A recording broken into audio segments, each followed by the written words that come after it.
Me sentí mal cuando mi mamá dijo que era vergonzoso que Shirley solo fuera una graduada de preparatoria. Lo dijo con un tono que dejaba claro que no estaba orgullosa de mí. Dijo que yo era tan diferente de Laura. Mi papá estuvo de acuerdo, asintiendo y diciendo, sí, sí. Mi hermana Laura estaba sentada a su lado, sonriendo con orgullo porque sabía que la estaban elogiando. Yo soy Shirley, una graduada de preparatoria que trabaja como diseñadora de moda. Por otro lado, mi hermana Laura asiste a una universidad prestigiosa. Mis papás la llaman con orgullo la élite por su esfuerzo y dedicación. Pero, ¿por qué hay una diferencia tan grande entre nosotras? Déjame contarte mi historia. Tengo 27 años y crecí en un pequeño pueblo del campo. Viví allí con mis abuelos, mis papás y Laura, que es 8 años menor que yo. Laura siempre fue el centro de atención en nuestra familia. Todos la adoraban, y sus deseos siempre iban primero. Yo, en cambio, me acostumbré a ser ignorada. Nuestros padres nos trataban de manera muy diferente. Por ejemplo, en los cumpleaños de Laura, siempre le regalaban juguetes elegantes, pero mi regalo de cumpleaños casi siempre se combinaba con el de Navidad. Normalmente era algo sencillo, como un libro o algo educativo. Nada emocionante para una niña. Cuando Laura se unió al equipo de fútbol, nuestros papás iban a todas sus prácticas y partidos cada semana. Yo estaba en el club de tenis en la preparatoria, pero ni siquiera el día de mi partido final se presentaron. Tenían que llevar a Laura a su práctica, y eso era más importante para ellos. Así eran las cosas, Laura siempre era la prioridad. A veces quería llorar, pero quien siempre me animaba era Laura. Cuando nuestros padres nos comparaban, ella decía, eso no es verdad, mi hermana también es inteligente, me ayuda con mis estudios y es increíble. Unos días después de mi último partido de tenis, Laura me hizo un pequeño ramo de flores que recogió en el parque, me lo dio diciéndome, bien hecho. Laura siempre tuvo un buen corazón. Mis abuelos, que vivían con nosotros, a menudo regañaban a mis papás por su comportamiento injusto y siempre me defendían. Pero, antes de que pudiera graduarme de la preparatoria, mi abuela falleció. Unos días después, también murió mi abuelo. Durante todo ese tiempo, Laura siempre estuvo a mi lado. Sin embargo, esto parecía molestar a nuestra mamá. Empezó a tratar a Laura con más dureza, incluso amenazándola. Le decía, si sigues defendiendo a tu hermana, te voy a hacer pararte afuera. Era invierno, hacía mucho frío y ya había empezado a nevar. No quería que Laura pasara por algo tan duro, así que le dije que no tenía que preocuparse más por mí. Después de eso, Laura dejó de defenderme y se centró en sus estudios y deportes. Laura empezó a vivir tranquilamente bajo el techo de nuestros padres. La pérdida de nuestros abuelos también afectó mucho a mis papás. Dijeron que no tenían ahorros y rápidamente descartaron mi sueño de ir a la universidad. Yo quería estudiar diseño, pero no me apoyaron.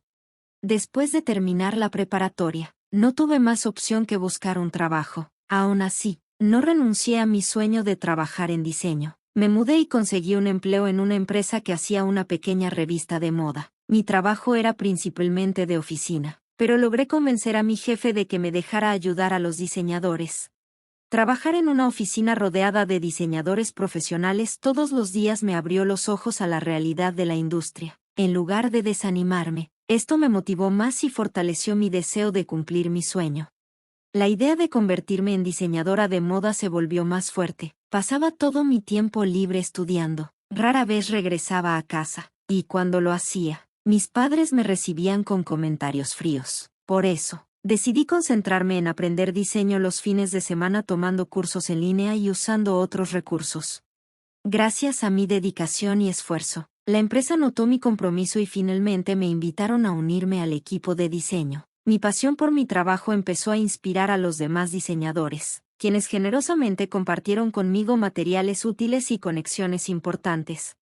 Años después, ya estaba trabajando en mis propios proyectos como diseñadora de moda de tiempo completo. 9 años después de haber terminado la preparatoria, me había establecido en mi carrera cuando me enteré de que Laura se estaba preparando para sus exámenes de admisión a la universidad. Su meta era entrar a una prestigiosa escuela de medicina. Laura trabajaba muy duro todos los días y tenía las mejores calificaciones de nuestra ciudad, así que su aceptación era casi segura. Recordé cómo me había apoyado cuando éramos más jóvenes y quise ayudarla en todo lo que pudiera.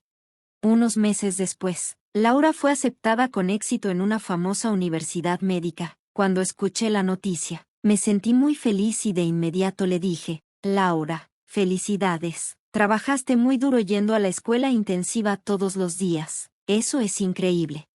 Laura me agradeció humildemente, pero después me compartió una preocupación. Me dijo: en realidad, la escuela de medicina pide una donación. No es obligatoria, pero mamá y papá creen que sería vergonzoso no pagarla. Siendo que venimos del campo, dijeron que deberíamos pagarla. Pero ya sabes que nuestras finanzas están muy ajustadas con mi matrícula y los gastos de manutención. Laura incluso se ofreció a cubrir sus gastos de vida trabajando medio tiempo. Pero estaba claro que no tendría tiempo para un trabajo porque la escuela de medicina exigiría toda su atención y esfuerzo. Aunque la donación no era obligatoria, con nuestro papá trabajando en un empleo de oficina común y mamá trabajando solo 2 veces por semana, pagar la matrícula ya era un gran reto. Empecé a pensar que mis papás podrían estar contando con mis ahorros, pero me decepcionó que no me lo pidieran directamente. En lugar de eso, hicieron que Laura lo mencionara. A pesar de mi decepción, decidí ayudar a Laura. Acepté cubrir la donación y cualquier otro gasto que necesitara para empezar la escuela. Laura rentó un departamento cerca de la universidad, que no estaba muy lejos de donde yo vivía. Estaba dispuesta a apoyarla siempre que lo necesitara. Sin embargo, con el tiempo, Laura parecía estar disfrutando su vida universitaria y se volvía distante conmigo. Cuando intentaba acercarme, sus respuestas eran cortas e indiferentes, aunque no mostraba mucho interés en hablar conmigo. A menudo me enviaba solicitudes como: quiero comer esto o por favor, mándame eso. De mala gana, me encargué de organizar entregas y le presté dinero para cubrir los gastos que nuestros papás no podían manejar. Ocasionalmente nos reuníamos para comer, pero Laura también se mostraba fría en esos momentos. Estaba pegada a su teléfono, solo mirando la pantalla. Cada vez que intentaba iniciar una conversación, ella simplemente decía que estaba ocupada con los estudios. Apenas hablábamos de algo significativo, y su actitud me dejaba cada vez más confundido. Me preguntaba, ¿cuándo fue que nos empezamos a distanciar de esta manera? Hoy, durante otra comida, parecía que no quería estar allí, a juzgar por sus reacciones, tratando de aligerar el ambiente. Saqué un tema casual sobre la familia y dije: bueno, mientras estés haciendo las cosas bien, eso seguramente es suficiente para que mamá y papá estén felices, ¿no?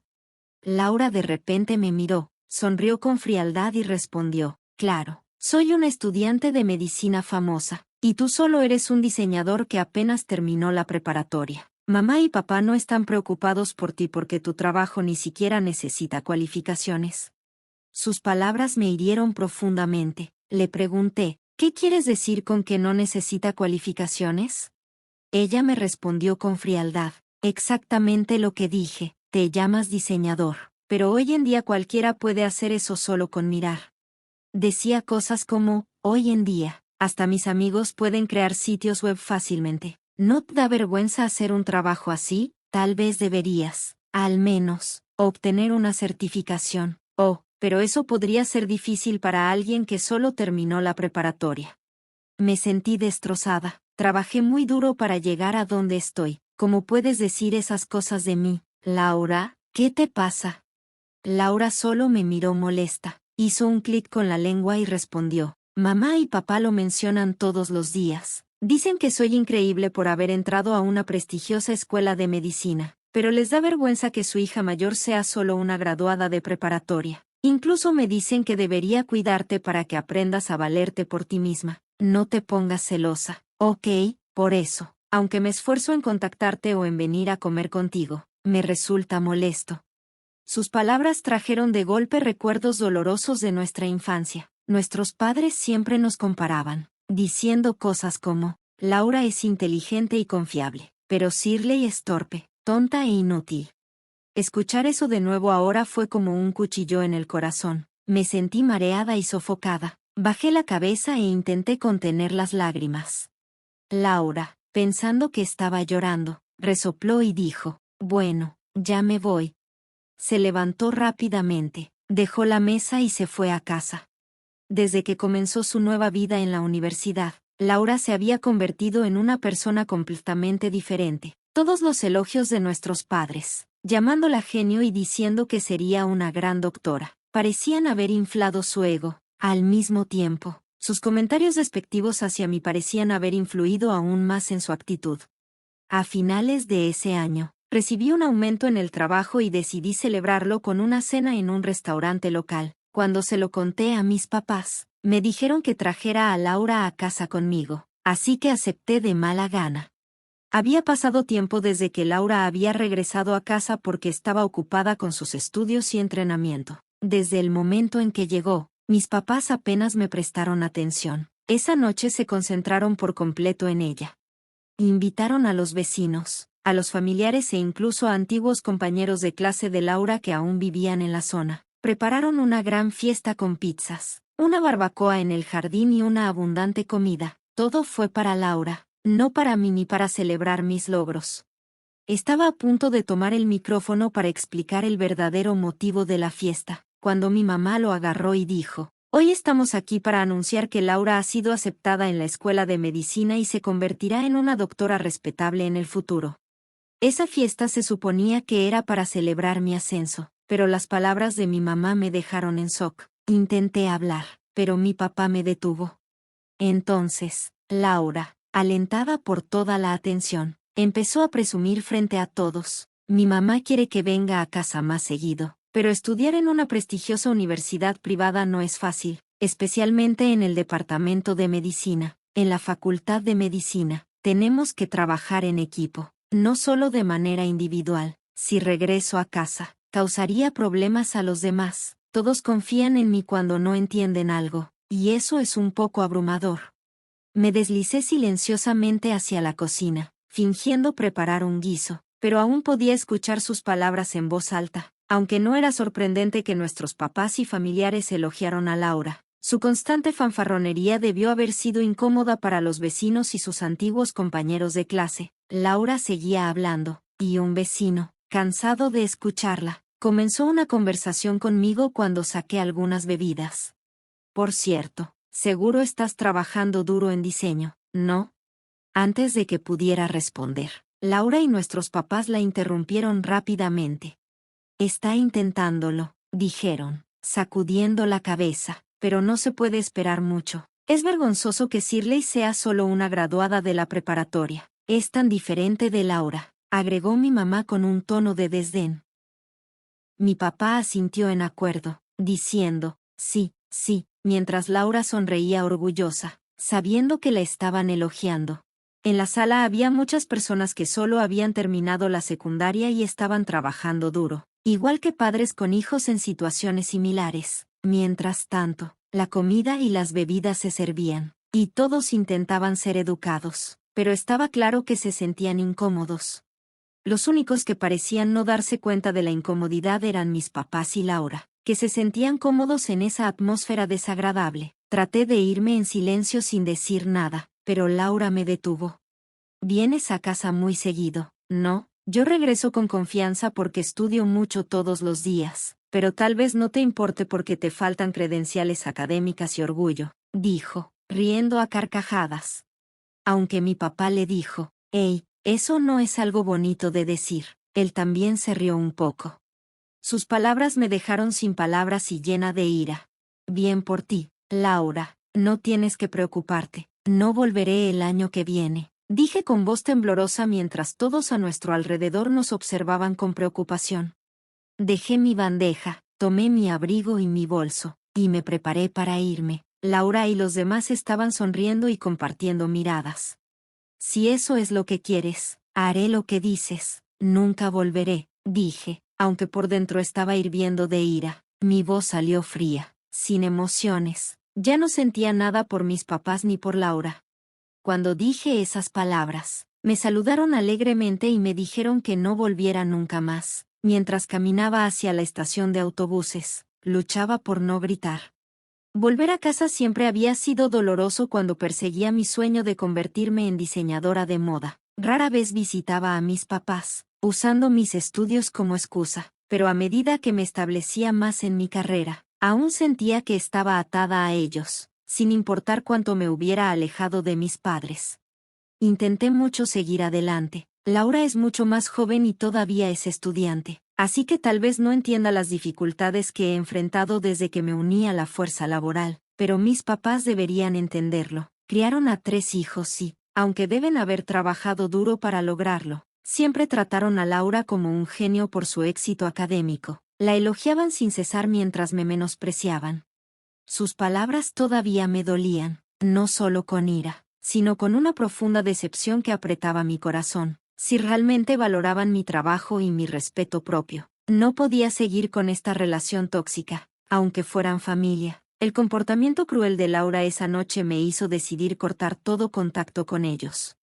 Pasaron los meses y, al acercarse el nuevo año escolar, de repente recibí una llamada de Laura. No me había contactado desde esa noche. También me envió varios mensajes diciendo, por favor, contesta el teléfono. Con mala gana, cogí el teléfono. ¿Y qué pasa con mi matrícula?, preguntó, con su voz llena de miedo y urgencia. Respondí con calma, ya pagué la cuota de admisión, la donación y tu primer año de matrícula. No me refiero a la matrícula del primer año, sino al segundo. La universidad me dice que la pague rápido porque aún no se ha pagado. Me quedé atónita. ¿Por qué me estás diciendo esto?, pregunté. Al otro lado de la línea, Laura dudó, incapaz de responder. La verdad era que había usado la mayoría de mis ahorros para cubrir su costosa matrícula del primer año. Había planeado hacer los pagos gradualmente para los años siguientes, pero después de la forma en que ella y mi familia me trataron, me sorprendió que ahora me llamara esperando que pagara nuevamente. Me pediste que ayudara con la donación. No, solo ayudé con la matrícula porque estaba siendo demasiado generosa. No, mamá y papá te envían a una universidad privada porque podían pagar la matrícula o, ¿te postulaste sin pensar en los costos?, pregunté. Eso no es cierto, respondió Laura, pero los gastos de manutención y los costos de viaje son realmente difíciles. Muchos de mis compañeros de clase son ricos y yo tengo que cumplir con las obligaciones sociales. Mis padres también ayudaron con eso, pero dijeron que no podían pagar la matrícula. Me dijo que le preguntara la razón por la que podía permitirme ayudar antes. Le expliqué que me había cambiado a una empresa de diseño importante para avanzar en mi carrera como diseñadora de moda. Con mi éxito, mi salario había aumentado significativamente y, como estaba tan ocupada con el trabajo, había ahorrado mucho dinero con mi salario y bonos. Les había contado a mis padres sobre mi cambio de trabajo, así que probablemente asumieron desde el principio que ayudaría a pagar la matrícula de Laura. Además, pensaron que seguiría ayudando porque ya había cubierto la donación. Parecía que el dinero que había ahorrado para ella ahora se había desperdiciado en gastos innecesarios. Pero ya no me sentía indulgente con Laura, aunque podría haber cubierto fácilmente la matrícula. Decidí rechazar su solicitud unos días después. Cuando mis padres me llamaron, rechacé su súplica también. Sus voces sonaban asustadas y acusadoras, lo que solo me hizo sentir peor. En ese momento, me di cuenta de que nunca podría regresar a casa. No me veían como familia, solo me veían como alguien de quien podían obtener dinero. No iba a dejar que agotaran mis ahorros sin importarles mis sentimientos. Laura comenzó a llamarme casi todos los días, llorando. Si hubiera habido una sola disculpa sincera, tal vez lo habría reconsiderado, pero sus palabras siempre eran las mismas. Por favor, paga mi matrícula. Si esto sigue así, me expulsarán. Estoy haciendo lo mejor que puedo con becas y trabajos a tiempo parcial, pero no es suficiente. ¿Pensará la gente que no estoy dispuesta a pagarme la matrícula? Si expulsan a un estudiante tan excelente como yo, te lo devolveré cuando sea médico. Somos familia. Por favor, ayúdame. Incluso sus mensajes de correo de voz eran todos similares. Un mensaje me sorprendió. Si te preocupa no poder volver a casa, les diré que no tienes que hacerlo, decía. Después de guardar los mensajes como prueba, los borré de mi teléfono y luego le envié un mensaje final a Laura y bloqueé su número por completo. Pensé que las personas que menosprecian a los demás no deberían convertirse en médicos. Y con eso corté lazos por completo. Corté contacto con mi familia y me recibí bien en una nueva primavera. Un familiar me contó que la colegiatura de segundo año de Laura eventualmente fue pagada a través de becas y préstamos de diferentes familiares. Sin embargo, no había dinero extra para cubrir los gastos de manutención, así que tuvo que trabajar a tiempo parcial, equilibrando el trabajo con sus pesados estudios, exámenes frecuentes y prácticas médicas. Las prácticas escolares fueron más difíciles de lo que esperaba. Reprobó muchas materias y tuvo que abandonar la escuela 7 meses después. Antes de cortar los lazos con mi familia, había estado ayudando no solo con Laura, sino también enviando dinero a casa. Laura, cuyo orgullo estaba destrozado, regresó a vivir con nuestros padres, que luchaban por sobrevivir y apenas llegaban a fin de mes. Aunque Laura era inteligente, el dinero para su educación se había acabado. En lugar de buscar un trabajo local, pasaba el tiempo jugando y descargando su ira y frustración con los demás. Un vecino me dijo que a menudo se oían fuertes discusiones desde su casa por la noche. Mis padres siempre habían malcriado a Laura y no podían hacerle frente. Cuando vi a mis padres por el vecindario, se veían cansados, y la gente evitaba hablar con ellos. Un día, bajo lo que debió haber sido un estrés extremo, mi padre se metió en problemas en el tren durante su viaje. Tocó inapropiadamente a una mujer que estaba a su lado y otros pasajeros se dieron cuenta. Fue detenido y arrestado. Afortunadamente, llegaron a un acuerdo y no se convirtió en un caso penal, pero mi padre se vio obligado a renunciar a su trabajo. Mi madre empezó a buscar trabajo, pero como antes solo había trabajado a tiempo parcial, no pudo encontrar uno estable. Mis padres intentaron comunicarse conmigo a través de familiares, pero no salió bien. Los mensajes que pidieron a otros que transmitieran eran supuestamente amenazantes, lo que hizo que los familiares se dieran cuenta de que había problemas con mis padres. Les dijeron a mis padres que nos lo dejaran a nosotros, pero finalmente dejé de recibir mensajes por completo. Con el tiempo, mi conexión con mi familia se fue desvaneciendo y finalmente encontré paz en mi vida diaria. Según lo que escuché de mis familiares, Laura se ha convertido en una reclusa y mi padre, desempleado y ahora parece aterrador. Es evitado por la gente en el vecindario. Se han extendido malos rumores sobre ellos. Mi madre, abrumada por todo, ha desaparecido y ya nadie puede comunicarse con ella. Ahora mi padre y Laura se quedaron sin ninguna fuente de ingresos y, al parecer, viven casi como personas sin hogar. Si hubieran construido buenas relaciones con sus vecinos, tal vez las cosas habrían sido diferentes. Puede que hayan encontrado algo de apoyo, pero, dado su comportamiento en el pasado, es difícil que alguien simpatice con ellos. Me está yendo bien en mi carrera de diseño y recientemente me eligieron para trabajar en grandes proyectos, lo cual es un gran paso adelante para mí y esto me ha inspirado. Finalmente he decidido comenzar un plan en el que he estado pensando por un tiempo, tomar los exámenes de ingreso a la universidad. Mis finanzas están en un buen lugar ahora, así que planeo concentrarme en este desafío después de terminar mi proyecto actual, mirando hacia el futuro. También estoy pensando en empezar mi propio negocio. Para prepararme para eso, quiero aprender más, no solo sobre diseño, sino también sobre administración. Estoy muy emocionado por este nuevo desafío.